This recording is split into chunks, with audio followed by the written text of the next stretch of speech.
Okay, I'm hoping the webcam won't be too crazy for this and it's going to handle it okay. Just a quick warning. It is having seizure-like color twitching, as you can see. So if you experience anything seizure related, regardless to colors and flashing lights, this video probably isn't for you. So just stick it in the background whilst you just hear what I'm talking about. I will mention once we're on screen and the webcam's off and stuff, like we're just looking at the software, you should be able to turn the video back on. Welcome to probably one of the most enjoyable controllers I've used in the last 2 years. Now, this controller was won for free in a GameSir giveaway on Twitter, or on X as people call it now. It's Twitter, don't care what anyone says. And this is the T4K. Currently retails for about £50. I think that's like $60 odd. You can get it through Amazon, you can get it through other retailers. I did find one on Amazon. It was about £49 or something like. It's basically almost £50, about $60 or something like that. Let's break down the controller. This is probably one of the most impressive controllers I think I've ever seen in the price range for what it can offer. We'll look at the top, we'll make our way to the back, and then to the triggers and the bumpers. Also, RGB lights. Let's just mention that first. This is fully controlled by the software. Again, I'm on PC. If you're not on PC and decide to use this specific controller, the controller helps building profiles with these two buttons, as well as disabling features on and off that would normally be enabled through software, which we're going to be looking at on my main screen in a bit. Let's start off with the analogs, or the sticks. These are Hall effect. Your conventional controller uses a ohm resistance based a value in order to work. So it's just two brushes that are basically brushing up against each other to create a certain resistance value. The resistance value then gets translated for the controller to understand what the input is across an X and Y axis. I think that's right. Yeah, X and Y axis pretty much. With Hall effect, there's no brushing on anything.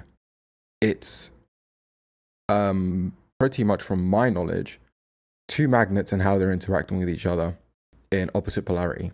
And that's how the controller picks up a value in terms of what the input is, again, on an X and Y value. It is very, very smooth. This is probably the smoothest joystick I think I've ever felt or used in a very long time. And I've used my fair share of controllers, from Turtle Beaches to custom PS5 controllers, which also use Hall effects. I owned a Pro controller from another Xbox-like company. I keep forgetting what the name was. It was good, but that controller was pretty expensive. This is under the retail value of a current and standard Xbox Series S or X controller, and it is damn good. So, sticks, Hall effect. These actual mechanical switches inside of the D-pad, as well as the face buttons. Actually, all the buttons up top are mechanical switches. That is the faceplate on the ABXY, your D-pad, as well as your pause and share button pretty much, and the mapping controller. You do have a main Xbox button, but I don't have it mapped to anything. Could map it to something external. I haven't decided about doing that though yet. You do have a headphone jack. I don't use it. I use an audio mixing device on my PC, so I don't use the headset jack on the actual controller. If you're on Xbox, you can. Let's go to triggers real quick. Pretty standard shoulder buttons, they're nothing too fancy. They are quite tactile and spring back quite quickly. However, the triggers is where all the magic is at. So I mentioned the sticks, and the sticks are pretty good because if you build up somewhat of a stick drift, or you feel like the input isn't as you're telling the game it is, you can recalibrate the sticks. Super easy. Can be done in software, or can be done strictly on the controller. It can be fixed. Super easy. The triggers, likewise, are Hall effect. So there isn't any mechanical stuff that we can see, unfortunately, under the shell, which kind of is a little bit of a bummer. They're Hall effect. So what does that mean? Again, similar thing. There's not an ohm resistance telling it what value it's currently at. It is a magnet brushing up and go. They're not even brushing. They're just like face to face like this, and they've opposite polarity. There's a translation layer that then helps all of that, and then pretty much good to go. At the back, two paddles. Mechanical switches again. Super simple. It is got a nice textured grip on the back. Don't think the webcam will be able to pick it up, which is a bit of a bummer, but it is a textured rear grip. So we've seen what the controller looks like. We've looked at the functions of it as well as the paddles. One other thing I forgot to mention is the fact that this controller is a nice little USB-C cable. It is a recessed port, so the likeliness of you snapping it is very unlikely unless you're just whacking this thing around because you're upset. Nice little USB-C cable. It is a braided USB-C cable. It is about 2 meters long if I remember correctly. And what makes things even better is it is bloody solid. There's some sort of armor sheathing inside of it, and I'm not going to cut into this. There's some sort of armor sheathing inside of it. It is a really, really nice cable. So GameSir, honestly, build quality and functions already of the controller, cable, solid 9 out of 10. There's always room for improvement, and I'll mention why later towards the end of the video, but honestly, pretty damn good so far. Let's get into the software. Cool. So we're currently looking at the software side of the T4K. What makes it damn good is the fact that, one, you've got profiles and you've got updates. So if there's an update for the controller, you can just run an update. If it were to run mine, I'm currently up to date on the latest version, so I haven't got anything to worry about. This software, by the way, is completely free on the Microsoft Windows Store. So you're not grabbing it from some weird shady ass website. It's just straight up in the Microsoft Store and you can just grab it. It's completely free. Let's go into the fancy stuff. So the profiles. I have 2 profiles, one for racing games and one for Call of Duty or any FPS game realistically, to be honest. It is slightly different between the two. More importantly, the triggers, the dead zones for the sticks, as well as the back paddles I've got differently set up between the racing and Call of Duty pretty much. So for me on COD, I have my back right paddle would be my jump, and this is my reload. If I need to reach over to play or melee, I just go into a temporary claw grip. It is a little bit uncomfortable, but you kind of get used to it after a while. If I was to hop into my configure settings, you can pretty much see exactly what each button has been remapped to.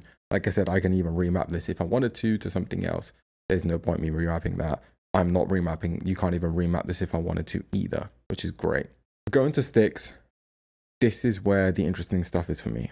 By default, the software doesn't recommend anything under 10% because the sticks are super sensitive since they're magnet based and it will basically think it's an input.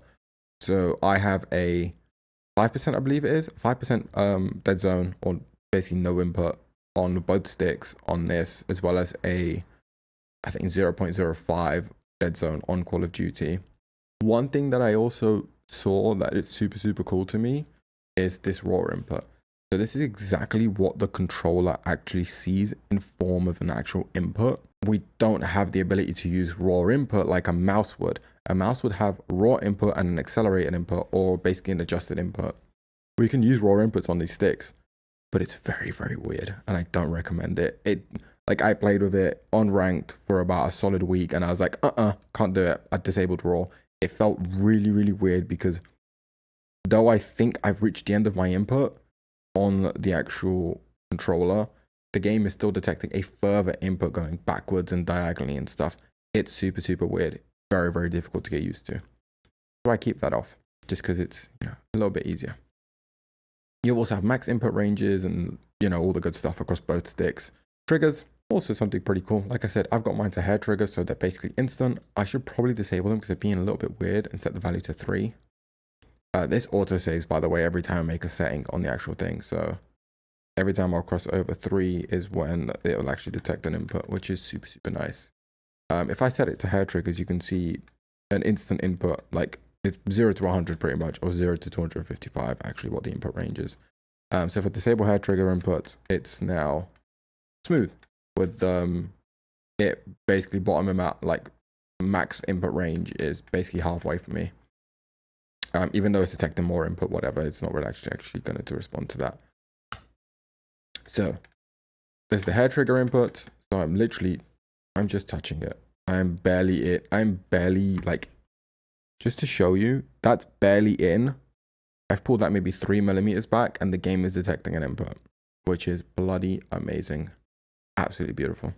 But if we turn the hair triggers off, it goes back to its conventional full depth kind of racing game style.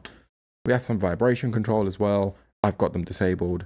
RGB controls, obviously, we're gamers now. Everything has to be RGB from your keyboard. My mouse isn't RGB, thank the Lord for that. But we have some RGB control for the controller itself. We also have some motion input too. So motion is actually super weird the way it describes it, because it's talking about gyro inputs, as the controller does have a gyro and an accelerator inside of it. The controller has a setting of two different things. Either the gyro stuff, which is on the right hand side here, which I've got disabled. I'm never using gyro inside of an FPS game. That stinks. I hate when we're doing it in Warzone 1 just for better recoil, because it was horrible. It also has dedicated input response curves. So right now the controller is set to aiming. So that means that the right stick can have a changed input response curve regardless of what's already running inside of Call of Duty or Siege or whatever it may be that you're playing with this controller. Kind of cool, I'm not gonna lie. But I leave it on default just because if I'm changing the input response on this specific controller, on this specific analog, and then I do it also inside of Call of Duty, it's going to be like basically having double the response curve type. So it's basically scaling it by 2 instead of scaling it by 1. So I've just got it on default pretty much. The one thing I wanted to mention, which is the calibration, it pretty much takes place up here. Once I've entered this, I can then hit the calibration button, which is up top. And then I'll be able to calibrate it. I'm not doing that right now. I don't need to calibrate the controller. The controller was calibrated literally a week and a half ago. Or like 2 weeks now? 2 weeks since since Black Ops has come out. The controller was recalibrated just basically after I started playing it. I was like, I'm going to recalibrate it just to make sure I'm 100% comfortable with the controller. So you can recalibrate it at whatever time that you may need. In terms of software, for what this can do, the software is an absolute 10 out of 10. Though what I would like to see from GameSir would be the fact that I'm only able to do one specific stick with an input response curve. It would be nice if I can do both, just to make my life a little bit easier. Because I wouldn't mind doing like a smooth input response curve on the actual left stick and keep the right on default. But at this point, it's just a tiny little minute thing that I'd like to see changed. Honestly, the software is bloody insane. I actually love the software. The software is so good. I'm not even glazing. Yes, I got it for free, but if I paid for this, again, I'll just be completely honest. Like, the software is so damn good. The only thing I wanted to see with this controller, instead of them being tactile mechanical buttons up top, I would have loved to seen these top switches be almost digital to a sense, in a sense of like how we have in a mouse, like mouse click style, just but like almost instant, instant, and I mean instant response, like hair trigger stuff. Alternatively, it would have also been cool. The top buttons, apart from them being mechanical, also had some form of light up underneath, like some form of lights under them. But at that point, I'm just cherry picking because it would have been cool. But I do like the accent of the RGB strip, and it is kind of like neon themed. It's super cool. It's a clear design with like a frosted part towards the bottom of the handle, but then as you appear to the top where you can see the PCB and everything, it is no longer frosted.